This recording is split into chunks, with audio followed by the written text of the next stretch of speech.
મિત્રો, આંટી અને ભત્રીજાની આ વાર્તા ખૂબ જ રોમેન્ટિક છે. અંત સુધી સાંભળજો, ખૂબ જ મજા આવશે. અને ચેનલ પર ના હોય તો સબસ્ક્રાઈબ પણ કરી નાખજો.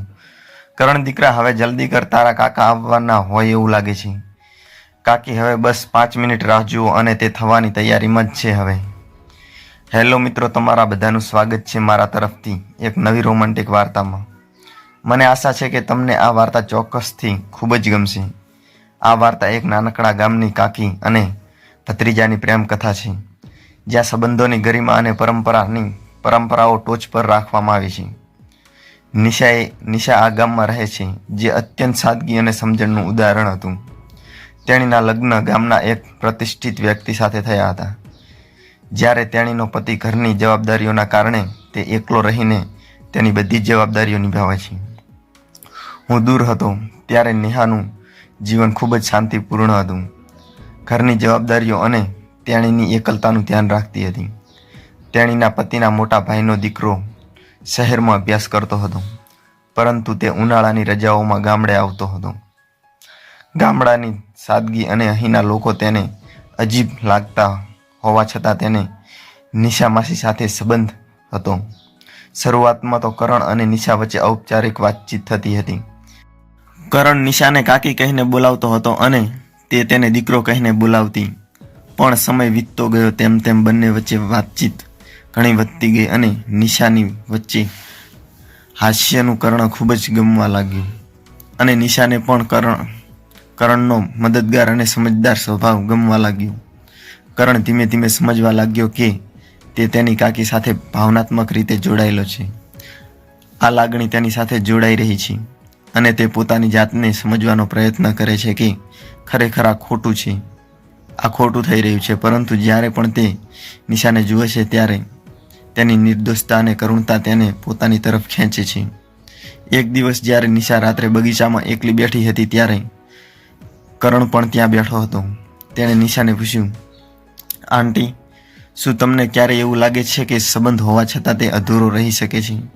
નિશાએ થોડા આશ્ચર્ય સાથે કહ્યું કે સંબંધ હોવા છતાં તે અધૂરો જ રહી શકે છે.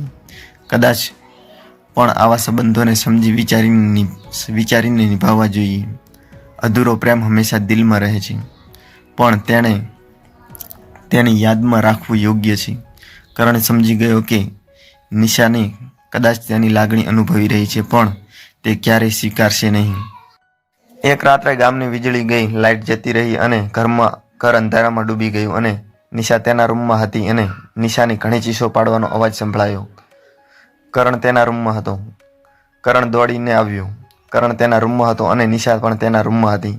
ત્યારે તેણે બારી પર કોઈનો પડછાયો જોયો, પણ તે વ્યક્તિ અંધારાનો લાભ લઈને ભાગી ગયો અને નિશા ડરી ગઈ હતી.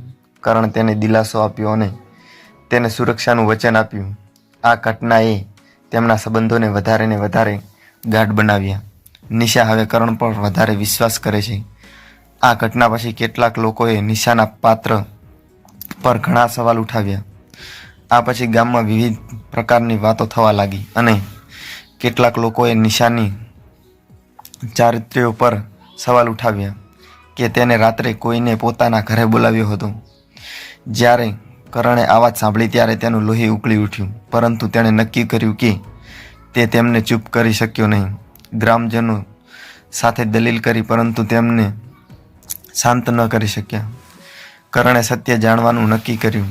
તેણે તપાસ શરૂ કરી અને જાણવા મળ્યું કે તે વ્યક્તિ બીજું કોઈ નહીં પણ જે નિશાના પતિનો બાળપણનો મિત્ર, તેનું નામ કરશન હતું. કરશન ઘણા સમયથી નિશા પર ખરાબ નજર રાખતો હતો. કરણ કરશનને પકડવા માટે ઘણી જાળો ફેલાવી અને એક રાત્રે જ્યારે કરશન ફરી બીજી વાર દરવાજા પાસે આવ્યો તો કરણે તેને પકડી લીધો અને કરણે નક્કી કર્યું કે ગામની સામે આ બધો પોલ ખોલવો પડશે. અને તેણે જાહેરમાં કરશનનો પડદો પાસ કર્યો અને ગામની સામે તેનું સત્ય જાહેર કર્યું. ગામના લોકોએ કરશનને બહિષ્કાર કર્યો. આ ઘટનાથી નિશા અને કરણ વચ્ચેની લાગણીઓ વધારે ઘેરી બની. કરણે નિશાને કહ્યું કે હું તને કંઈક કહેવા માંગુ છું, ત્યારે પણ મને ડર લાગે છે કે તું મને નફરત કરવા લાગશે અને તું જે કહેવા માંગે છે તે સ્પષ્ટ કહી દે. અને તેની લાગણીઓને એકરાર કર્યો. અને પણ તે આગળ કંઈ બોલે તે પહેલાં નિશાએ તેને અટકાવીને કહ્યું, કરણ, તારા દિલમાં શું છે તે હું સમજી શકું છું, પણ આ રસ્તો આપણને ક્યાંય લઈ જશે નહીં. તમારી અને મારી વચ્ચે જે પણ છે તેને આપણા સંબંધોના દિલમાં રાખવું વધારે સારું રહેશે. આ સાંભળીને કરણ ગામ છોડવાનું નક્કી કર્યું. જેથી વખતે તેણે નિશાને કહ્યું, તમે સાચા છો આંટી. કેટલાક સંબંધો દિલમાં રાખેલા છે પણ બહાર લાવી શકાતા નથી. મારો પ્રેમ હંમેશા તમારા માટે રહેશે, પણ હવે મારે જવું પડશે. નિશાએ તેને છોડતી વખતે કહ્યું, તમે સાચો નિર્ણય લીધો છે, હું તને ક્યારેય ભૂલી શકું નહીં.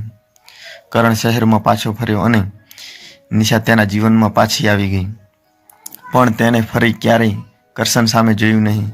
નિશા પોતાનું જીવન પૂર્ણ કરવામાં વ્યસ્ત છે. તે પાછો ફર્યો પણ તેણે કરણને જોયો નહીં.